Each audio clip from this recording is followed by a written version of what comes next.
Terrible Pokemon theories, but they make perfect sense. Not really meant to be seriously believed, but again, they make a lot of sense, so they're a lot of fun, and you guys know the drill by now, so without further ado, let's get into it.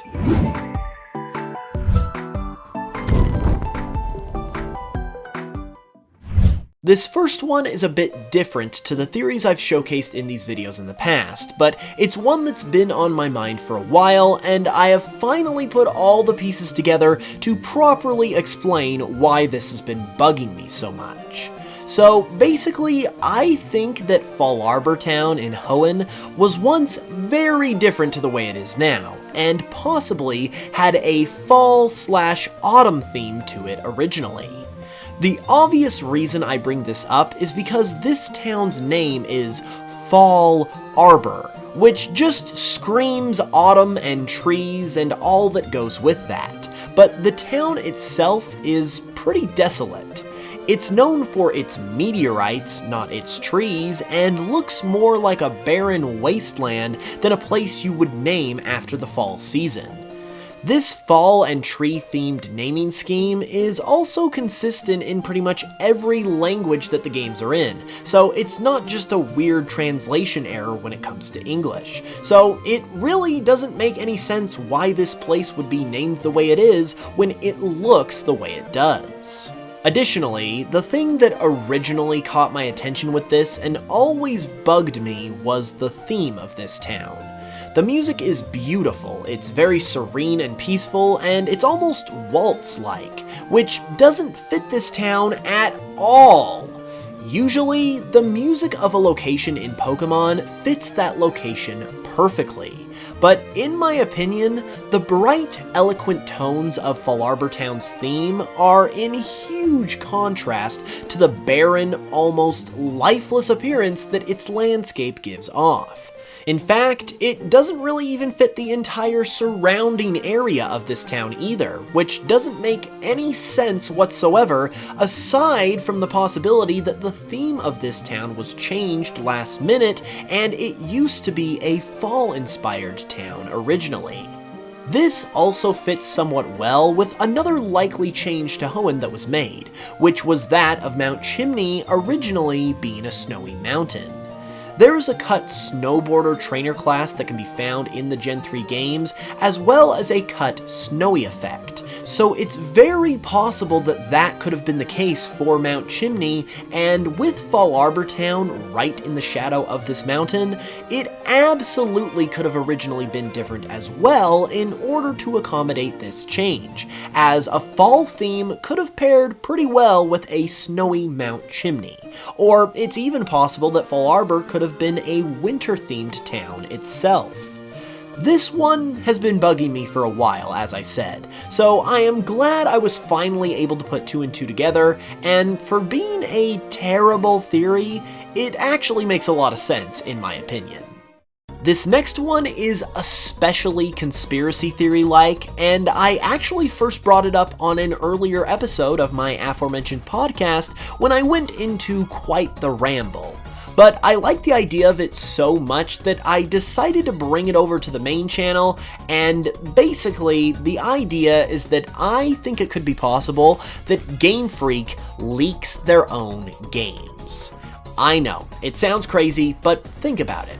Every year without fail, Pokemon games get leaked.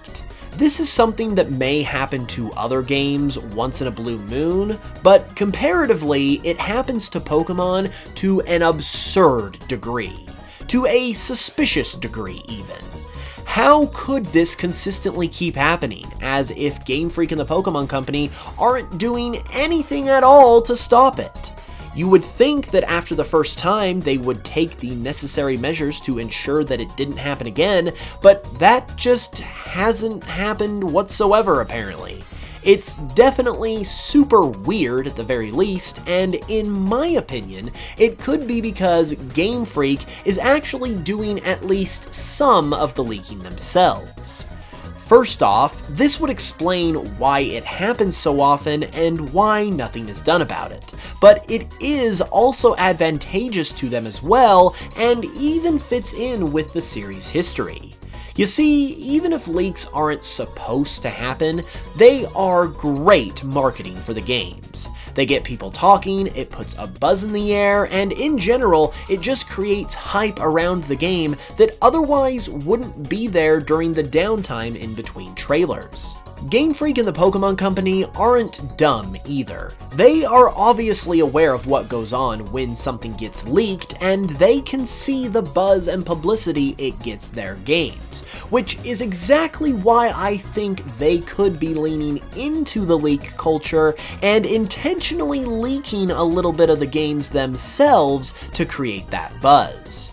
Heck, this is what the series has been thriving on since the very beginning, in fact. A huge reason why Pokemon became as popular as it did back in the day were because all of the rumors about the games that cropped up that initiated with the secret presence of Mew. That kind of rumor culture made Pokemon into what it is today, but in the age of the internet, it can't exactly work now the way it did back then, so it wouldn't exactly be surprising if Game Freak wanted to continue to capitalize on that culture that made this series so popular, but in today's day and age, what are they to do? Well, leak their own games in order to jumpstart that rumor culture and the buzz themselves. However, I don't believe that all of the leaks are intentional, like I said. I think they do get out of hand and more is leaked than what Game Freak planned on. But it's probably so easy for stuff to leak as much as it does in the first place because they, Game Freak, have already put out a little bit of the game themselves. They're being pretty loose with their info basically, so it would make it that much easier for that info to tip over the edge and quite literally just leak all over the internet. Yeah, I'm aware this sounds crazy and that I'm in full tinfoil hat mode on this one, but what can I say? That is the only thing to me that properly explains why these leaks keep happening, and it makes a lot of sense if I'm being honest. Plus, I kinda hope it is true because it would be genius marketing if so, and would be an amazing move on Game Freak's part. Okay, here's another bold proclamation. Slowbro and Slowking aren't Pokemon. You heard that right. Slowbro and Slowking aren't real Pokemon at all, and instead are simply just forms of Slowpoke. The reason I say this is entirely to do with how Slowpoke evolves into these Pokemon in the first place, by getting bit either on the tail or on the head by a Shelder. While that's not how it actually works in the game, that is the lore behind it, and famously, this method of evolution also allows these Pokemon to devolve back into Slowpoke if the Shelder biting it lets go. Again, this isn't possible in the games themselves, but it is in the canon, and as far as I'm aware, this makes Slowbro and Slowking the only Pokemon in the entire series that are capable of de-evolution. So it's not something that is a common occurrence at all, but meanwhile, something that is far more of a common occurrence is a Pokemon with an additional form being able to revert back to its base form. More specifically, there are multiple Pokemon out there with forms that are the result of multiple Pokemon fusing together, just like Slowpoke and Shelder. We see this with Kyurem and Reshiram and Zekrom, Calyrex and Glastrier and Spectrier, and even Necrozma with Solgaleo and Lunala. And when these Pokemon are in their fused forms, what happens when the fusing agent is taken away? They instantly revert to their normal base form, just like Slowbro and Slowking do when Shelder stops biting them.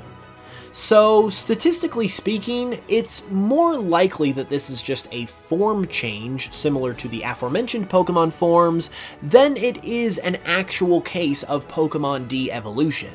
And something that also really helps to solidify this that much more is Mega Slowbro's Pokedex entries.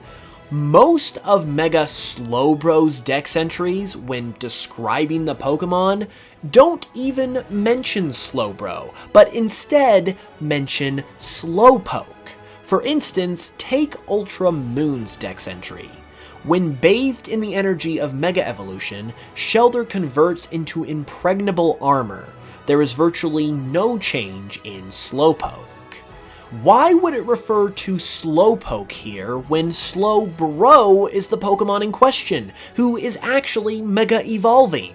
That makes no sense, unless there isn't really a distinct species of Pokemon known as Slowbro, or Slowking for that matter, and these two Pokemon are actually just additional forms of Slowpoke instead.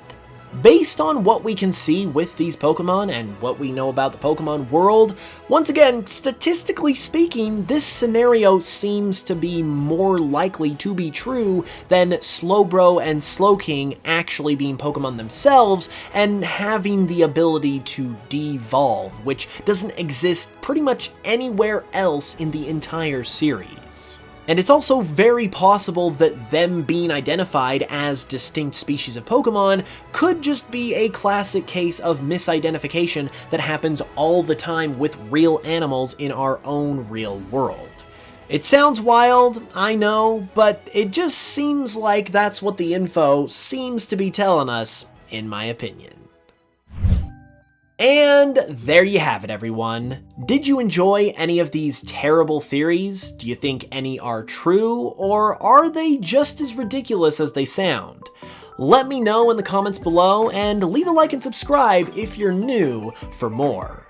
With that said, I'll be back with another new video very soon, and until then, as always, thank you guys so much for watching. I really appreciate it, and I will smell you guys later.